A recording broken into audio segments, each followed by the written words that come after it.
So I bought a new rear brake light for my SportCombi. It's an issue with all of these brake lights cracking and fading over time. So I wanted to buy a new one, and at the moment it costs like $130 at kind of a summer sale at the moment from Saab parts or Rio parts or Hedin parts. And it's actually really easy to install, so I could guess everyone can do this by themselves. We start by removing this plastic trim there. It's just held in by a few clips, and when you pull on it, it's very easy to remove. And then we have these side plastic panels. They also just clipped in there with a few clips, and it's very easy to take off and also install later. And then we need to remove the spoiler on top of the car, which is held in by 3 bolts that we see here, and then 2, one on each side behind that rubber cover.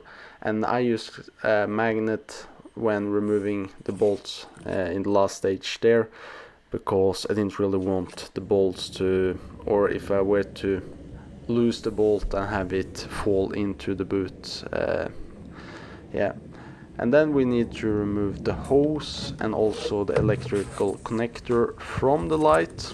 And then the brake light is held in by 2 screws into the spoiler here.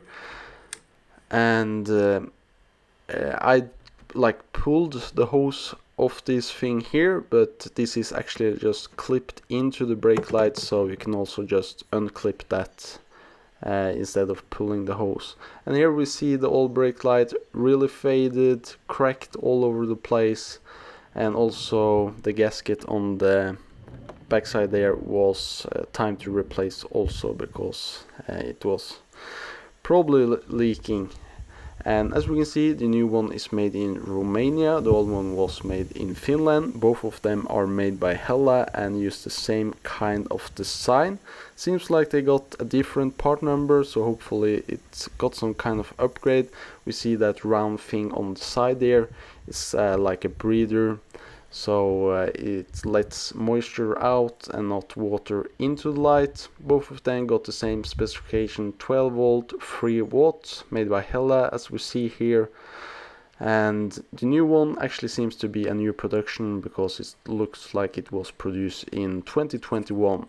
And when putting this plastic washer into the light there, I had to trim that hole a little bit because it wasn't fitting perfectly, but very easy to just scrape off a little bit inside of the hole, and it fitted really nicely. And then we just mount everything in reverse, like we dismounted everything, and here we can see the result. It really makes the overall look on my car much better, I guess, especially when my car is dark. That old brake light was really standing out, and the new one there is almost not possible to see.